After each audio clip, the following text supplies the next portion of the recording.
Such heat. He'd never felt anything like it. He sweltered in his armor. His face was slick with sweat. He wondered, just where was he? How much earth was piled over his head? Was he approaching the throne of the devil, or was he already buried? The floor was littered with the gifts of fools past, and our man kept the purple tome in hand to transmute and then feel out each one. He found little to improve upon his current provisioning, however, and anxiety began to slip its arms around him. What on earth? Did the labyrinth actually go deeper than this? The legends told that the Minotaur made its home on the 12th level. Perhaps it had occasion to visit the unthinkable horrors that inexplicably existed below. He chose not to think about it. He had a mission to accomplish.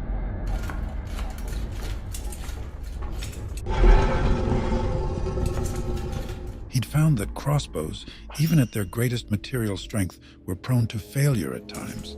He might need a spare. This was no time to take chances.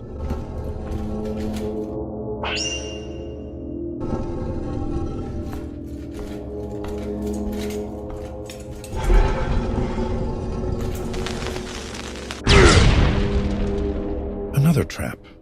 Thankfully, his platinum armor proved so stalwart as to reduce the bomb to a mere nuisance.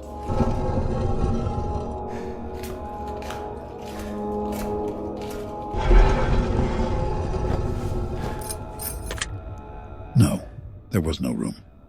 Better to come back for it later if necessary.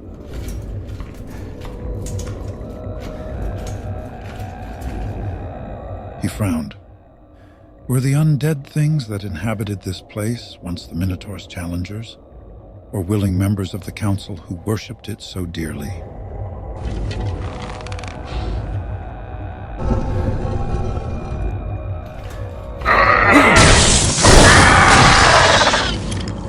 Farewell. Hot. It was so hot. He thought he might go mad from it. Where was the creature hiding? Meanwhile, Drettel was burning, just as the spirit had said. Wilmer's guard was in the process of pacifying the poor fools who still believed in the council. How hot were they feeling right now? The thought gave our man some perspective.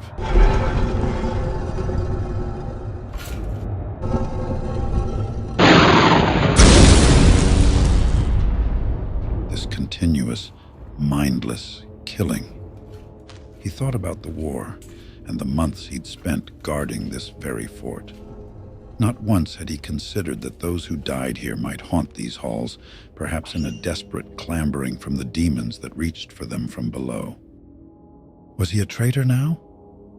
By moving to stop the council and the cult they followed, was he acting against his nation, his king? He'd fought for this country, fought for his people. But he didn't know the powers that were working amongst them. No, he knew now that there was corruption in his tribe. They had fallen, and the only correct thing to do was to fight them, to fight for heaven and God above.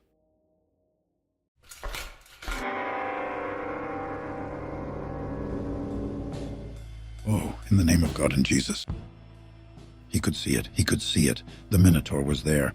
Despite the fiery air around him, his body suddenly turned cold as a fish, and he began to shiver.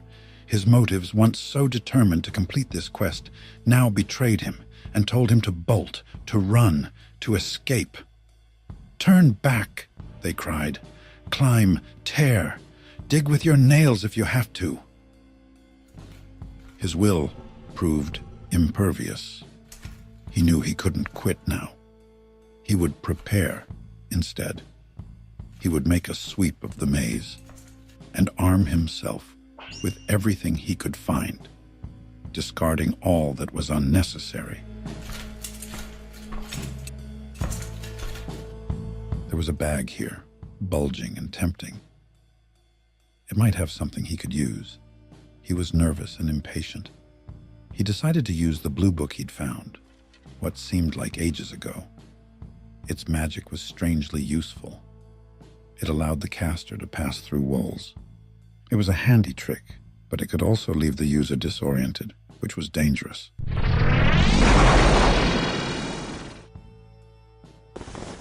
Ugh, just a necklace. Were he a merchant, he probably would have been elated. As a man seeking justice and balance in the world, who cared? Well, since it was here, there was no sense in leaving it in its mundane gold form.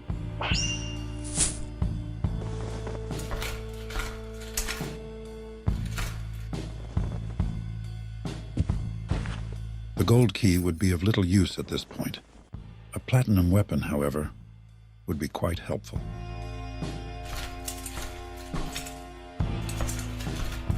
The blue book, precious though it was, wouldn't be much help in the fight to come.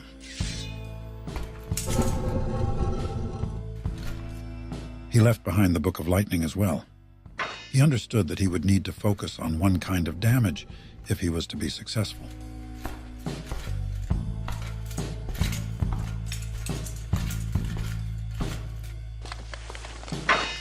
He bid farewell to the Book of Vision. If he survived this encounter, he felt it would be best if he couldn't see through walls for the rest of his life.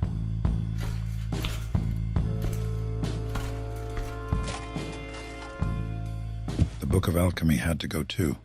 It had served him and saved him multiple times, but he couldn't keep it. He was a farmer first, not a man-at-arms.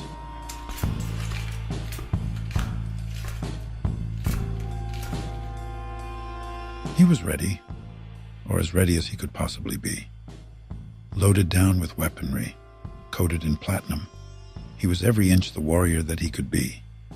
Still, he was afraid. Everything hinged on this. If he failed, who would succeed him?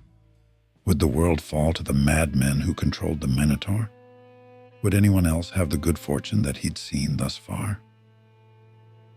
Dear God. Now was not the time to think about these things. He could only push forward and hope that all would go in his favor. So, little one, you've worked so hard to arrive at the very cliffs of hell and slay me, only to hesitate. There's space for you here, and to spare. God's wounds. The thing was speaking to him. Our man breathed hard for several seconds. Then he did something he hadn't done for days and days. He spoke. Now that's astonishing. I'm being taunted by a slave. You were a soldier once. You wouldn't have survived otherwise. Had you a choice in that matter?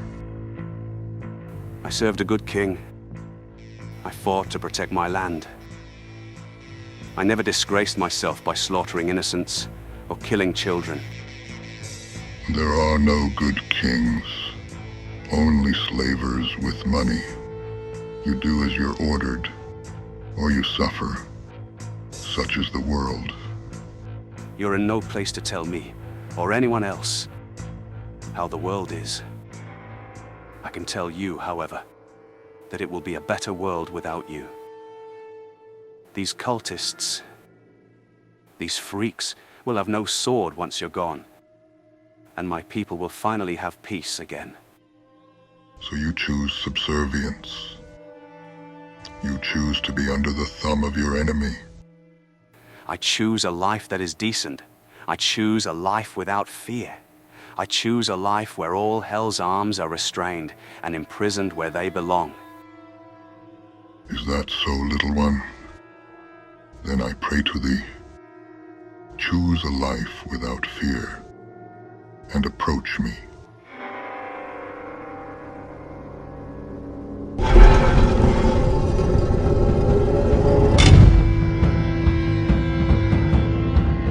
That's when he found that fear was not easy to reject. The thing's form towered and rippled with muscle. Belts looped about its limbs and chest, and a column's worth of blades and magic tokens dangled from each one. As our man neared, It leered down at him with a distinctly human pity which gave way to unmistakable bloodlust.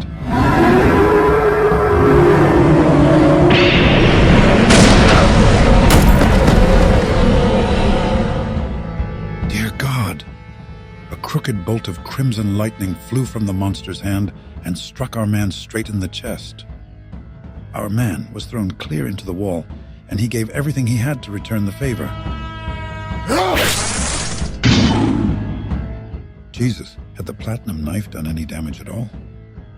So go the efforts of man, nobly aimed, never fulfilled.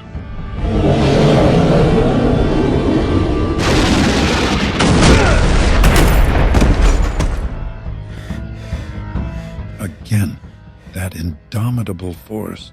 Our man was tossed like so much trash, and he was certain that his injuries were beyond anything the bloodletter could cure. He couldn't die here. He simply couldn't. He remembered the healing potion.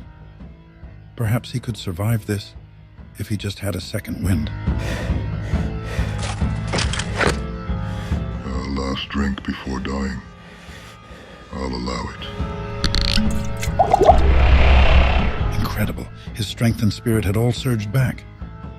Why do you bother standing? Return to the dirt where you belong. The man was ready this time. He put his ring forth and deflected the blast, reducing its effectiveness. Then he drew one of his spears and hoisted it like a javelin. Let me show you what I learned in the war.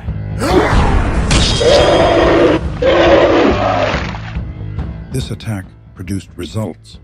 The spearhead sank far into the muscle of the Minotaur's chest, and the beast thrashed in shock and agony.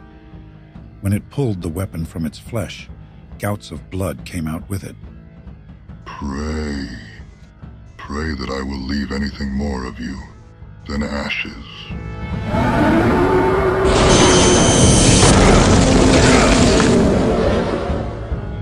As quickly as his energy had returned, it was gone again.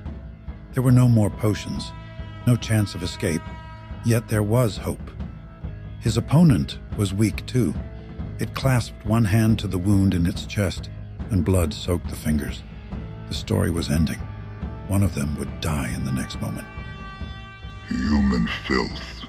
You stain this world. I will fight you all. Forever. I will not stop.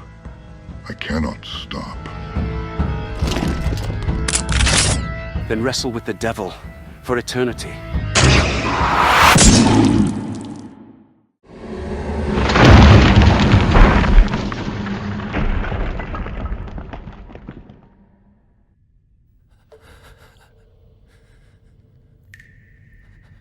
His muscles locked, and he kept the crossbow trained on his enemy's body. He kept it trained as it sailed backward, crashed to the stony ground, and slid away, limp and motionless. He was convinced it would move, twitch, breathe, come at him again in some way.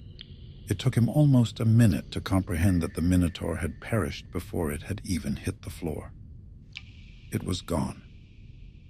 Past the wreckage of his lifeless foe, he saw a golden glint. It was a chest, sitting innocuously on the stone floor, dusty and without reverence. He bent to collect it. His joints groaned with the pain and soreness of many battles. He took up the treasure of Tarmin and admired it. Very light it was. It seems it was gilded and not solid. Nothing moved about inside it, but he didn't know how to open it to see. That was all right, though. He had proven a quick study at magic and stood shoulder to shoulder with the druids. If they could understand the treasure's workings, he was sure that he could before long, too. With it and the wealth of gold he'd soon claim from the magistrate's house, heaven only knew what he could accomplish.